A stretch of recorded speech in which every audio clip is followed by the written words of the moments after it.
Esther. Hi, good morning. Thank you for having me today on the show. It's a pleasure. Good morning, everyone. Yeah. I know it's Saturday. That was the International Youth Day, but it might seem belated to say Happy International Youth Day to you. Would you still respond? Sure, we're still in the month of August. So okay. The month of August is for the youth. All sure, right. the month of August. Thank you. So quickly, let's first establish a working point for us this morning.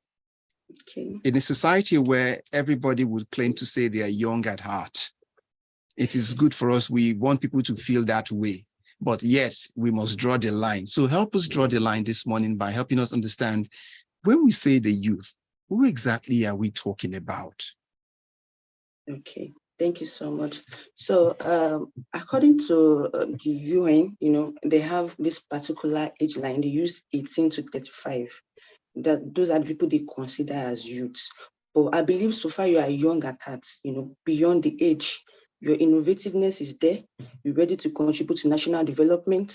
I personally would consider as a youth, because in Nigeria, where we have so many factors that kind of deters us in aspect of you going to school, spending normal years, more years than normal. You tend to exceed the age of being a youth. So for an example now, someone who goes to school and spend a longer time, and let's say it's 36 or 37, the person age-wise, you might say, oh, this person is no longer a youth. But then if the mindset is there, you are innovative, you are smart, you are intelligent, you are interested in the national, the economy of the country, and you want to make things happen.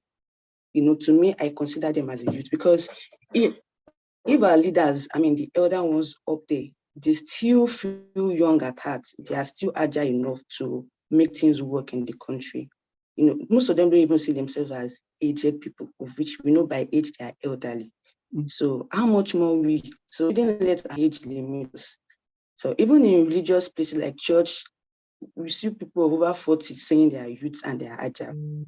So in my own perspective, well, the age is there. We won't want to rule that out. But I believe so far you're young at heart and you're really interested in making the country go forward, then you pass as a youth for me. Okay, that moves us to this question. There's in the intro, the boundless energy that is resident in youths most often than not. We see it in our own part of the world, lying just wasted, not properly tapped. So if we must expect youth to get into national development, to contribute meaningfully to society, what are those things that society must provide for the youth before they even expect the youth to get, into meaningful engagement in society in terms of development? Yeah. Okay, thank you so much. So first of all, there has to be enabling environment. We need to know that our voices matters. We need to know that we have people who have the listening ears to hear us when we speak. That, there's inclusion, there's no marginalization, there's no disparity in it. So first of all, if we know that, okay, the atmosphere is good, we can speak without fears, meaningfully, now that we're even in an age where everyone can even use, there's no regulation per se. But I want to believe that most of us we harness the power of internet to speak the right things. So first of all, when we have the environment to, our voices are heard, it makes us say that, okay, we can speak. Then also, there's no issues of marginalization, like I said. We know that, I know there are a lot of policies in Nigeria with regarding youth engagement and stuff, but then are they being implemented? So not just in the books alone, are there real-time opportunities for youth to get in there and do stuff without you necessarily being connected in quote or lobbying?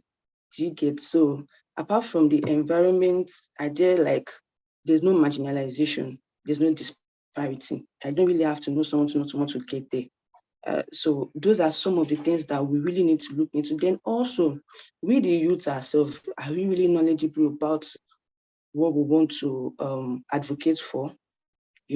So take for example now, you are being told, okay, our voices want to be heard, and you are being invited, okay, speak. Let us hear what you have to say. And there's no alignment, you don't even know. So if at all I'm linking some points now together. So if there's an enabling environment, there's no marginalization. We the youths, are we equipped and knowledgeable about the right tools? Do we have the capacity to even function when we get there? So take for example now, this lady was inaugurated with a 70 member team for the tax fiscal policy or something. So I read that she's the president of the Nigerian is this tax student association. So she's a 400 level student. If this person has not been involved, it's most likely she will not be there. At least now she's equipped, she has the tools. When she gets there, we should expect changes. I don't know if she's the only youth there, but at least we know that we have someone who speaks our voice now. So even if there's an enabling environment, we're trying to beat the issue of disparity now. Thankfully for the government that we have now, there's more of youth inclusion now. So when we get there, are we sure we are positioned to really say what matters, or we are equipped to bring into play when we are given the platform to speak?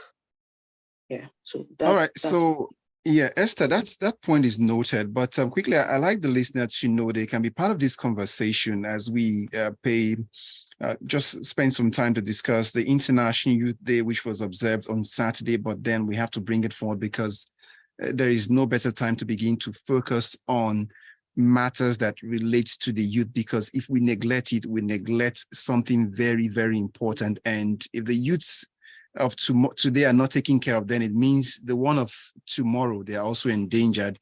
So we'd like to get your responses onto our WhatsApp platform on 0809-444-0981. The number once again will be on 0809-444-0981. We would only be able to read WhatsApp messages only for today. And the lady you were in question is a 400 level student of economics, or Orire Agbaje from the University of Ibadan, as a member of the Presidential Committee on Fiscal Policy and Tax Reforms. I just been informed right now. So let's get into, now, building up from there. This person in question was picked from school. So that takes us to the place of education and skills acquisition for youth. So, but look at the society in fairness today. The youth you've got, we're localizing it now. Are the youths of today really having a mindset for education as well as skill acquisition to prepare them for all of this advocacy you're making for them, the cases we're building for them now? Yes, in my own opinion, the youth were willing. I mean, we have more universities than when I was in school then. So it means that catering for the teeming youth population, we have both private universities, more state universities, and people are writing JAMB. Like, people want to get into school, but I think there's a narrative where people are saying education is, it's not a scam. People, Esther, just a moment. Let's make that, yes, that's the point. Education is a scam. It is not among, that narrative is not among the fathers of yesterday. No, it is what is not become a slogan among the youths of today. So how did we get to that point where skill acquisition and getting education and certification is now seen as a waste of time? Well, it will seem like that because after going to school for years, you see that your chances of getting employed is quite low. Okay, looking at the strike now, you go to school for 5-year courses, become 7 years. By the time you go for NYSC, you are well over 27. When you see youths, what's it called now, openings, you see them saying they want 24, 25. With 3 years experience of 5 years, where will I get those experiences? So because of these things, it has limited the youth to feel like, okay, if you could go to the school, I mean, some of us might end up spent years in school, like I said. So what's the point? You have to literally know something to even get a job. There's no fair. Most times there's no, although there are jobs that are fair, but sometimes there are those with bias. Yeah. So these things have really you know, Nigeria is for the strong. So for those that are not so strong, they'll be like, so why should I go to school? I mean, there are other things I could do, even for skill acquisition. And again, there's a kind of hierarchy in society. People believe that, okay, if you don't kind of go to school, you might be, let's say, people might want to talk down on you or get the skills and stuff. Well, Esther, Esther, just catch your breath. We'll come back with you for a break. When we come back, you build up on the point. We're Smooth 98.1 FM. It is Lagos Talks on Smooth 98.1 FM. Stay tuned. Okay.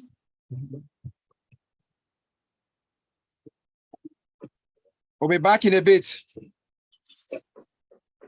You hear me? We'll be back shortly. We'll be back shortly, okay? So I'm just wanting to know. Just need to go on this quick break.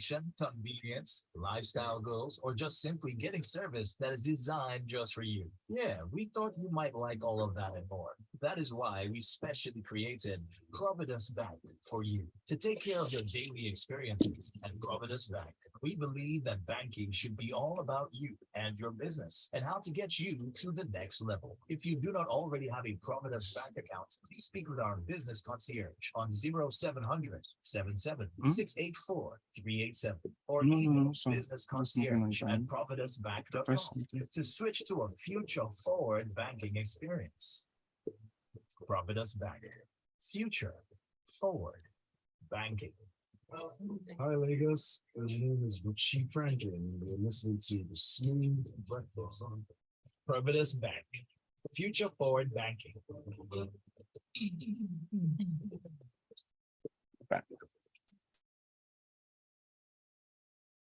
We're Smooth 98.1 FM. We're back. I still got Esther Babatunde with us here. Esther, we're still looking at the International Youth Day, and with the focus being on youth involvement in national development. So far, we've been able to establish who a youth would be, and then we've drifted on into some of those things that societies must put in place if they really mean it, that they want the youths of today to get hands-on into helping to develop the society they belong to. So far, like what you said. So so far, we've been able to identify the need for education. Skill acquisition is very important. But on the point we went on, at the point we went on that break was where it looked like there is this general apathy somewhere where it seems there's an institutional connivance somewhere that keeps the youths always out of the system or places of decision making. More like, what do they know? They are children and they are not prepared for it. Because you alluded to a point where if institutions like a youth has gone to school and has spent for a 4-year course, has spent 5 years plus strike. That's the person must be very lucky to have spent 5 years in present day realities, for example. Now, let's say minimum spend 5 years maximum, right? And then by the time it gets to that point, openings are there for people to come for jobs. And then you are told for you to get the job, you must have been working for about 10 years. If you don't get me hands-on on the job, how am I supposed to pick up those experiences? I'd like you to speak to that. Okay, so this is what I personally have experienced. During my NYSC then, you know, after, like I said, 5 years became 7 years strike, and some of us even celebrated birthdays 2 times, like in a level when I was in school. Then look at all these factors. So, but to apply for a job, my friend sent me, and I didn't even really take note of, you know, I just got out of school. It didn't really dawn on me that there's a Nigerian factor somewhere, although I hear about it. So happily, I was just employed. I applied, and when I clicked, I loaded my certificates, and it was like, oh, I'm above the age range. I was like, how old am I? I'm 25 then. So how am I? They said they're looking for someone 25. I was not trying to calculate back that, but this was when I was supposed to graduate now, 2016. Who are these people? You know? So I couldn't, and it felt bad. But then for some of us that God is helping, there's always an exception. So the labor markets too, they need to calm down. They should give young, fresh graduates opportunities. There should be room for trainings. So for the fact that the person is well above the age doesn't mean that he or she doesn't have the potential to bring in. So the HRs of those companies they should be trained such that they will bring in young minds, young minds, because they are above the age doesn't mean they are still not young at that.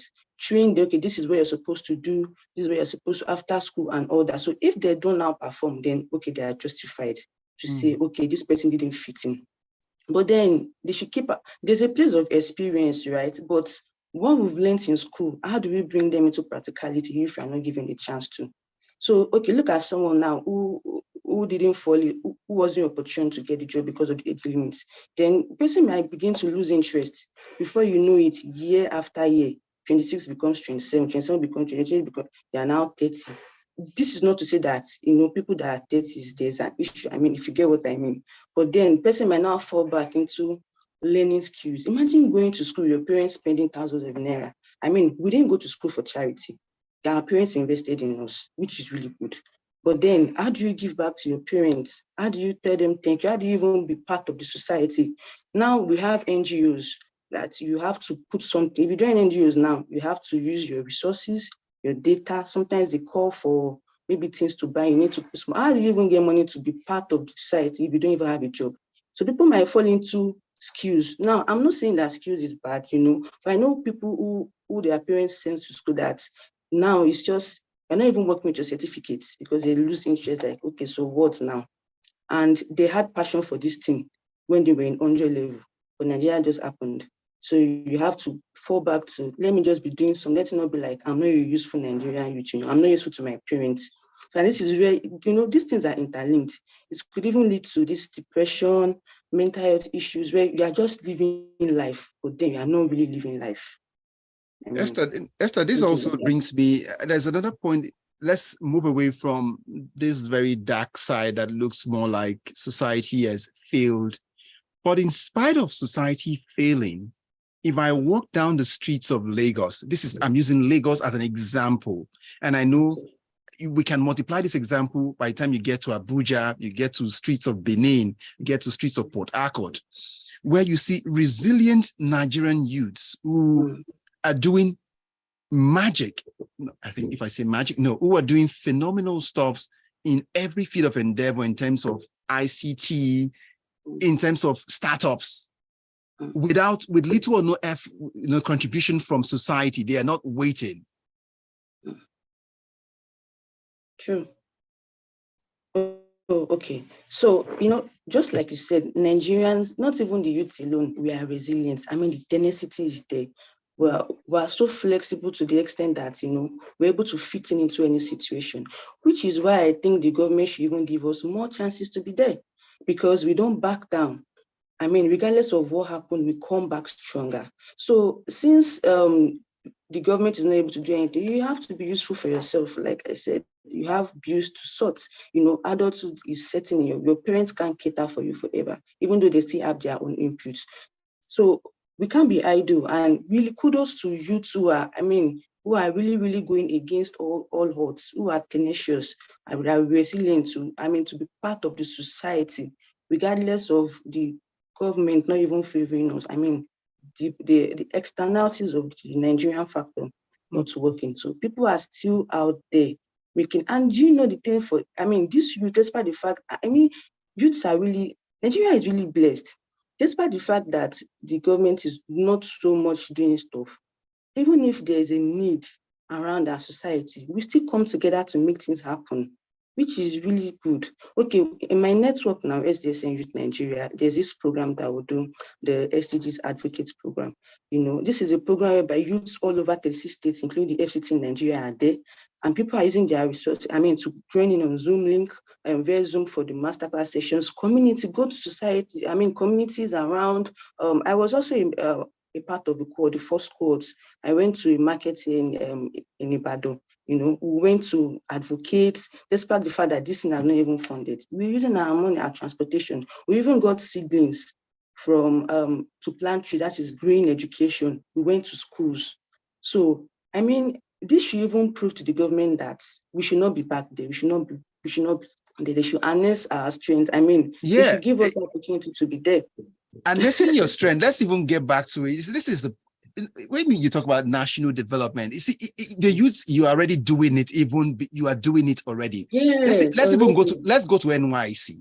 Let's go to the NYC and see the good things, great things, feats that corpers are pulling out. Because on days like this, as we celebrate the International Youth Day, it is time to come back home, not just looking at the Greta Thunbergs of this world in Norway and the other parts of the world and say, there are youths doing it back here. Yes, in Nigeria. Let's look at those things the community development projects that you do even in the NYC and how you go about all of those things. And yet they say Nigerian youths are not resilient. We are.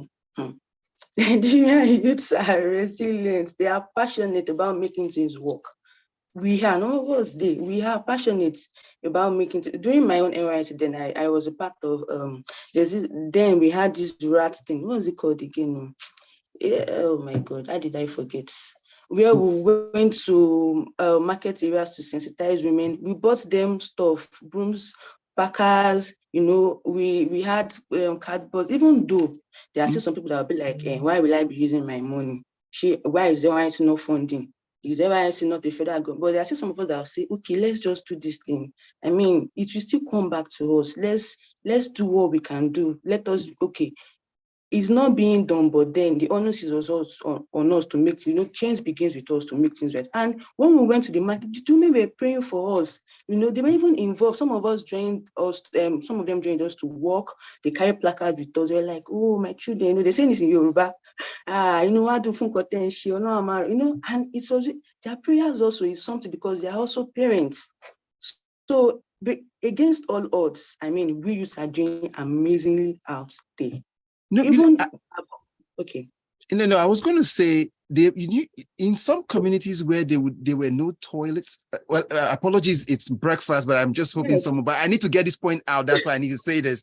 Yes. Where there are no toilets, for example, in some communities, there are no classrooms. I know core members who are youth have mobilized to do stuff like that.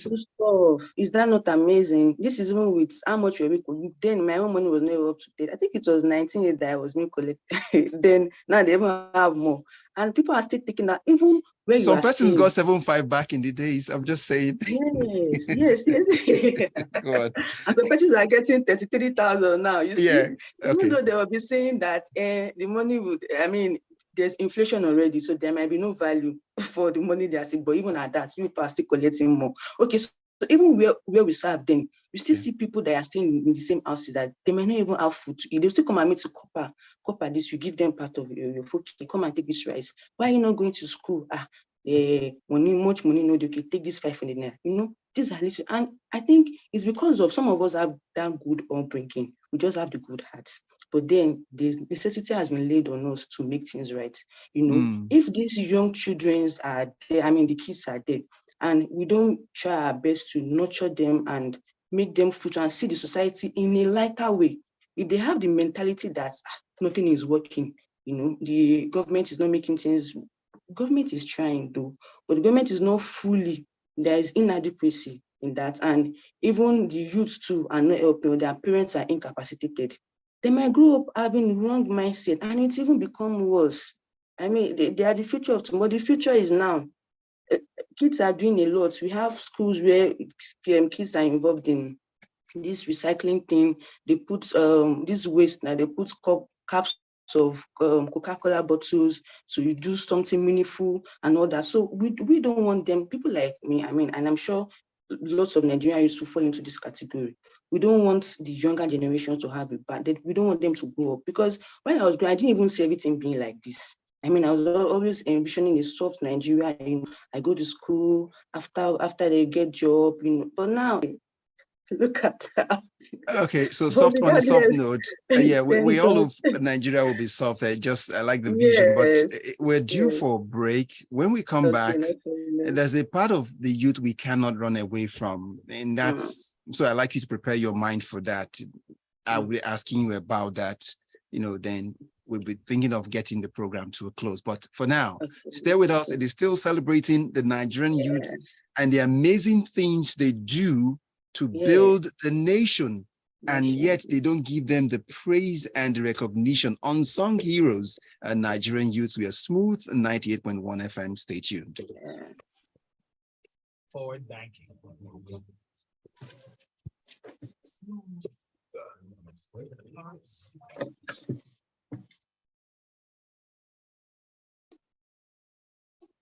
What does future forward banking mean to you? If you have a guest who is prepared to report, you have the guest, it kills the flow. So just let her be, just let her go. Just keep going. We thought you might like all of that and more. That is why we specially created there are things to express when we come back now. to take care of your You can leave it there. At Providence Bank. We believe that banking should be all about you That's why and your business. it's just that we don't have a line for communication. That's the problem. Have a Providence Bank account, And no, for where it's not, that's because they would like to call. 77 They would like to call. 387 or email businessconcierge@providencebank.com to switch to a future forward banking experience. Searching already. Providence Bank, future forward banking. This is Paul, and you're listening to Smooth Breakfast.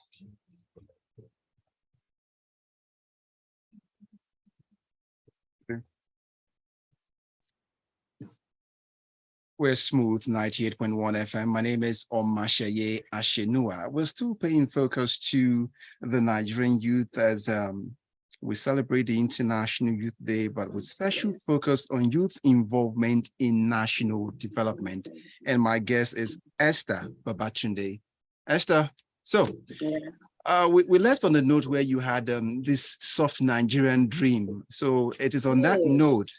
Yes, there is this tendency now that the youths of this state, they like it soft. So they just think life should always be soft. So this brings us to vices. There's been a spike in the number of youths. I'm not saying all Nigerian youths, but we see it if you walk down the street, the number of Nigerian youths who are now falling by the wayside due to drugs intake. The Colos thing is not something that is being hyped. It is real when you walk on the street and you see the damage that drugs and crime is doing to the life of the Nigerian youth. What can we as youth, how do we begin to retrace our step and then begin to walk away from that materialistic mindset that pushes them into that mindset of crime and drugs, thinking that's the way to the soft life? Well, the soft life thing is relative. In that, me saying the soft life doesn't necessarily mean that, everything is cool. There will be, all those challenges, but not in the way that you literally need to fend for yourself. So the youths that are out there, isn't it even really bad that things, I don't want to say things are not so working. These things are interlinked. Family is there. Some people don't even have parents to cater for them. Some feel lost. Some people are educated, like they went to school because of jobs. So the idea they say is the devil's workshop. What are they going to do? They have to keep their minds busy. So then I think one of the things that, now firstly to the government, what they can do is to incorporate skill acquisition early in schools, just like we go to school to learn French, history, biology, there should be curriculum, just like we're advocating for SDGs also being integrated into the national curriculum. Also, there should be skill acquisition. They shouldn't wait to Said, where most of us even sleep, although me, I did not sleep up there. It should be from primary school. There should maybe an hour courses there where, so that our minds can be kept busy. So even if from primary school, secondary school, uni, you do technical trainings, entrepreneurship, even if there's a kind of a slide, you don't totally fall into social vices. Something will still keep you busy. But for youth now, we just have to encourage ourselves. We need to retrace ourselves. Let's not be wasting our talents away. So I would just like to encourage those of us who feel that what is even working? Why do I have to do the right? Why do I have to be inspired? To call back ourselves and, retrace our steps to living in the country, so that, some of us are doing great, some are otherwise, but then they'll tag us all together. So for the image of, those that are doing the right thing, and for the sake of the growth of the country, we can't keep going like this. I mean, we can't keep wasting the talent, the energy, the creativity, the innovativeness that we have. We need to call back ourselves. So I just encouragement, believing in the country. It's good. I know some people say so many negative things, but then we just have to be positive and move, because that side is not helpful at all. Otherwise, it's damaging liver, kidney. Imagine with the not so good infrastructure that we have, someone still has medical issue that is due to your lifestyle, and you know that there's not so much at home. So how do your parents cater again? You become another burden health-wise again for your family. So for the sake of the future that we are all aspiring, for the sake of that Nigeria that we all want, for the sake of our family, for the sake of our own future, ourselves, I would just like to call, I know every youth that is listening, I mean, radio, YouTube and all, and they are falling into, or they are there already. Let's just bring ourselves back to the right place. I mean, for national growth and development, it will really help. Yeah. This takes us, it helps us go into this new trend, which is ongoing now. I don't know how much we can do or what the government can do at this time to help this youth you are talking to, help them stay back in Nigeria, because you've never heard of the term Jackpot before. So someone listening me like, okay, probably maybe you are the only one left right now in this country, in this vision of development of the country. So how do we begin to get to the mindset of the average Nigerian youth to see that this is home and we have to stay back here to build this country? It takes a whole lot. I mean, I'm currently running my master's program here, and I can literally say it's just two of us that are left in class. Most people just look, where's this person? Is no longer in the country, really? I mean, there's always option B, C, D, E. I don't blame. I don't blame anybody who does that, because before we talked about enabling environment. When you get there, there's something to do to become better.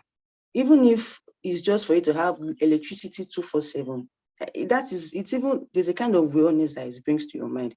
You get value for your services. You are not underpaid.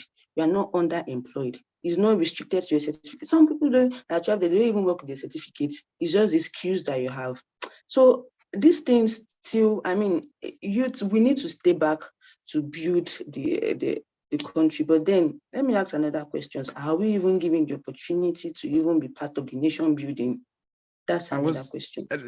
I wanted to clear all of those hurdles, and then let's go straight into let's get political now. That's why I wanted to make sure we clear all of those aspects out. Yeah, we are actually interested. Some of us wants to say, but those that are even staying, are the voices being there? Is there a platform to even be part of the policy development and all that? But then before we jump right into there, I would just like to encourage my brothers and sisters.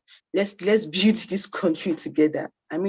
The future is here. The future is now. The Nigeria we all envisage. It will not work if we are not here. So do we now want to leave the country for, I don't want to say in hands that are not so safe. We have the talent, we have the creative minds and all to make things happen. So let's not take it out there for the countries to harness. Let's bring it down to make things. And the youths are even trying, because we have a lot of youth-led organizations in Nigeria, by the youth and for the youth, using their money to fund stuff. To do big projects to make things work. So while some are back, we are here. It shows that we are still committed.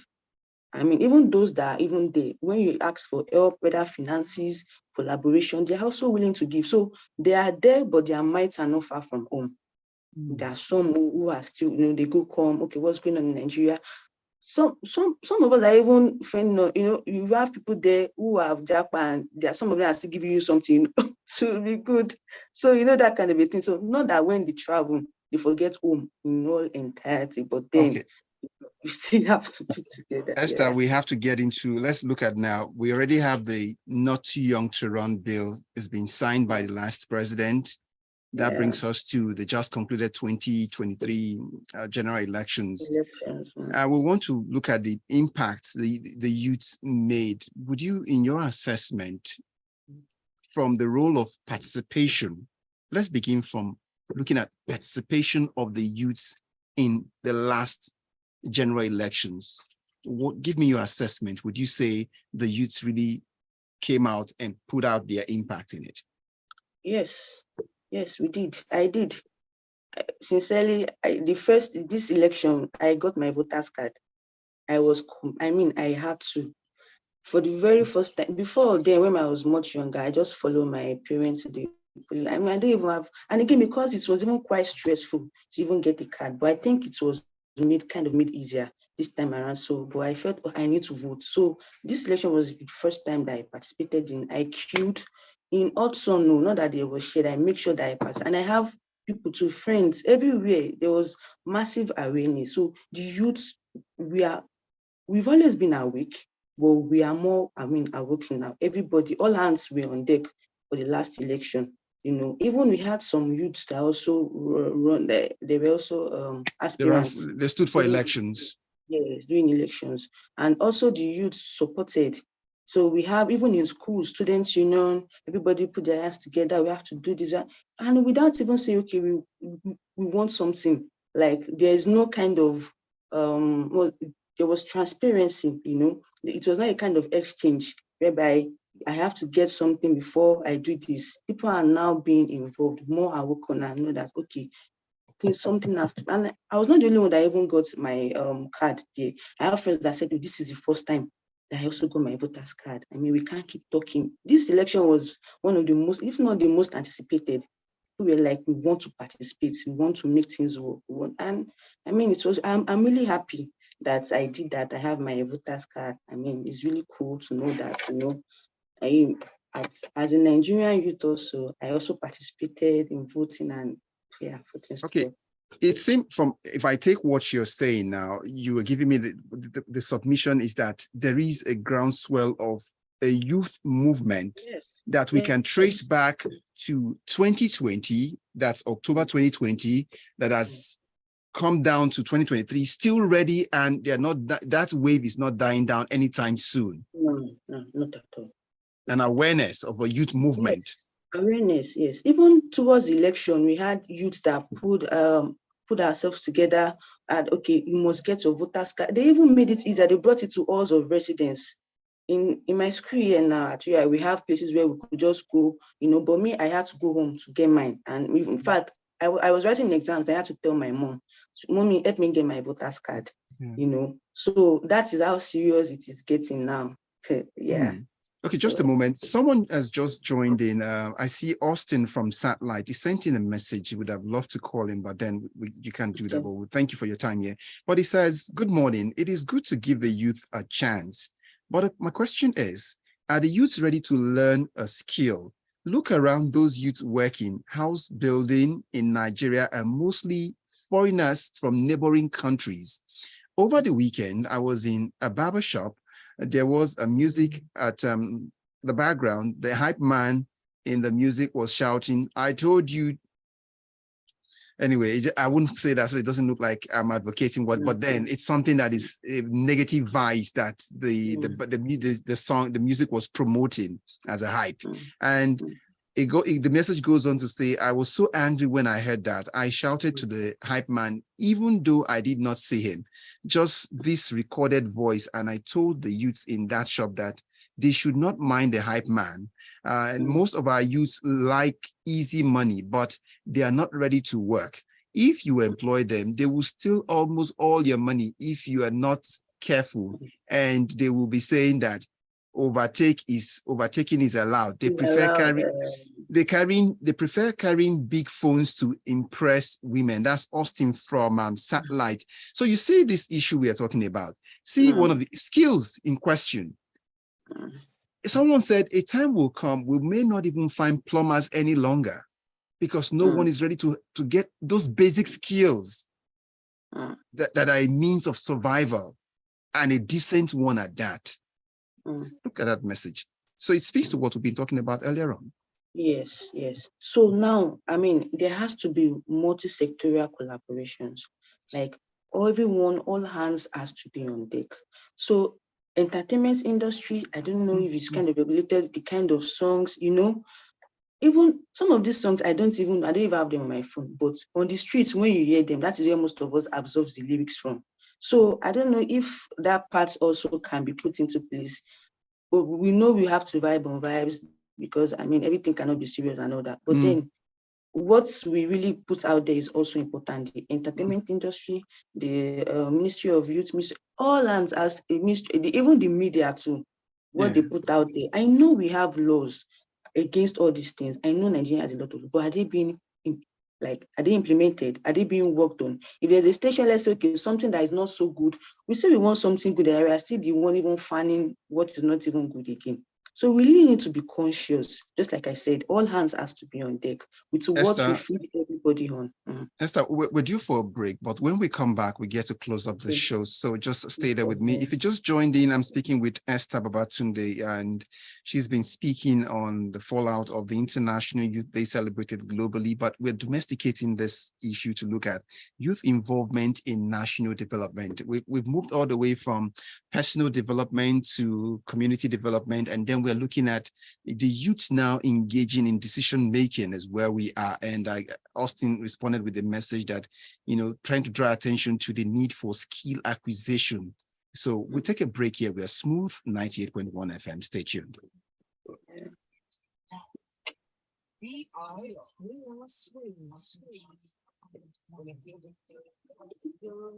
So when we come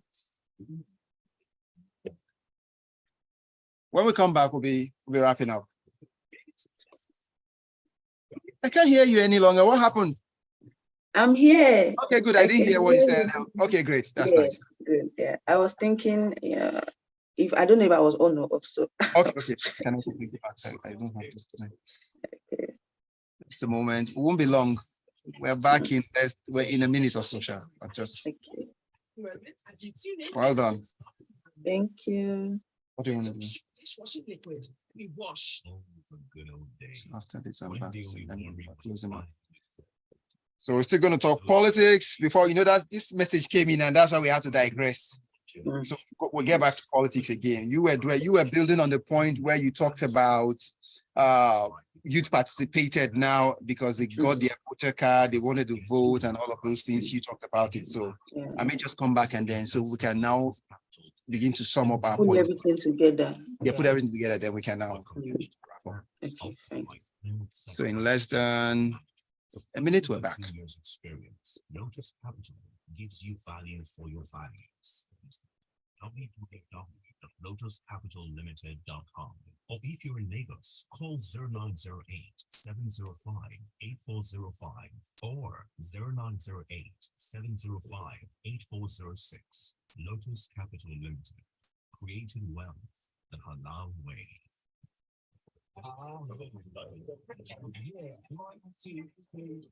The smooth drive come on right here on your guys 98.1. I love my radio. Radio is my all-day companion. Texas Rhythm Radio. It's all about your big songs. The right kind of music, of course. It's all about your fresh news and information. I can get on the news I can get. From the house to the car to meetings. It's all about the great ingredients you need for your journey home. Lots of horrendous traffic stress. The smooth drive home right here every weekday from 4 p.m. Want to listen all day long.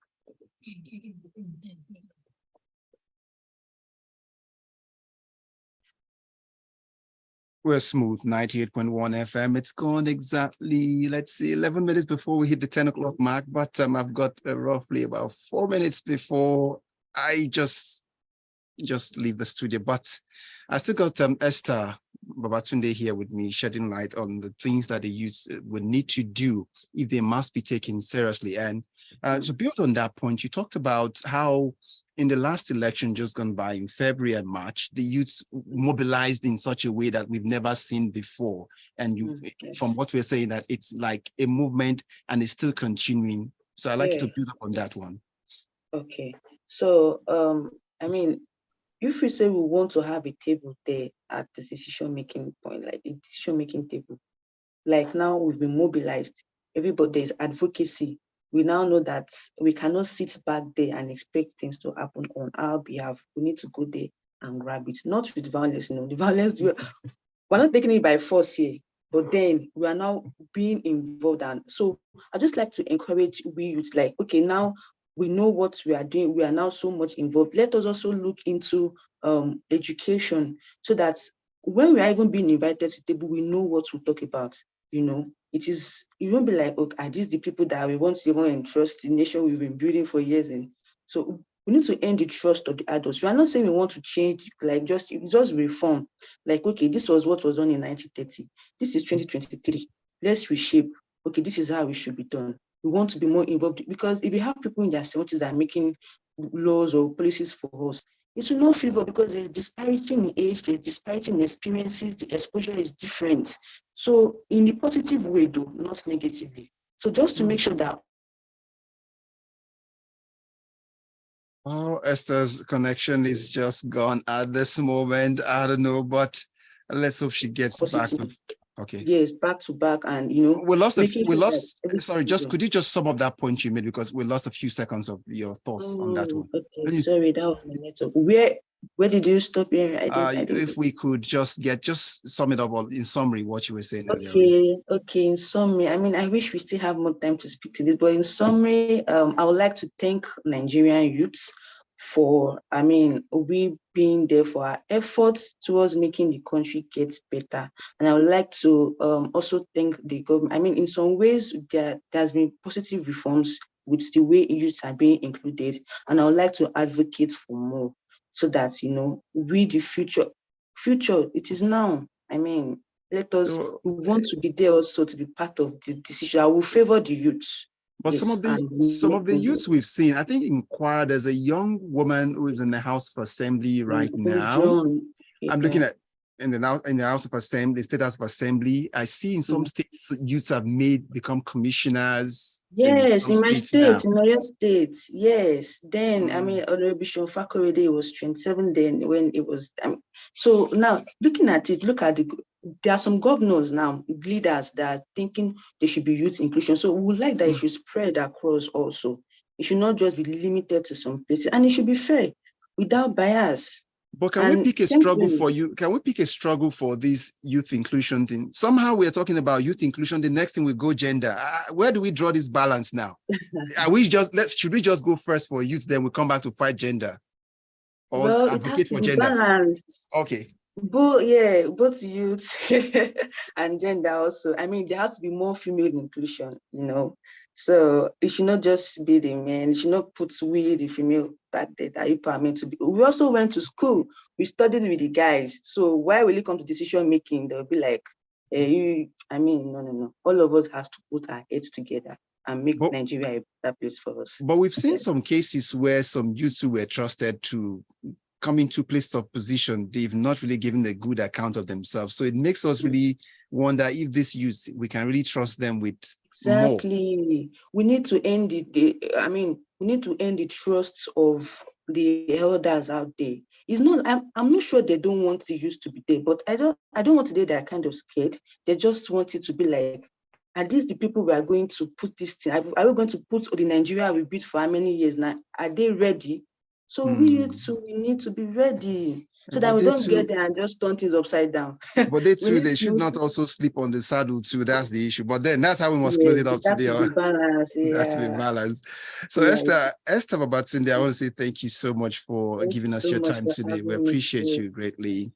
I've been speaking with Esther Babatunde. She's an advocate for the United Nations Sustainable Development Goal, SDG, and with the UN SDN Youth Nigeria, a network of dedicated individuals committed to making a significant impact and accelerating the SDGs advocacy across Nigeria. Have a great day. Thank you. Yeah. So that's how we leave it here. It's been Lagos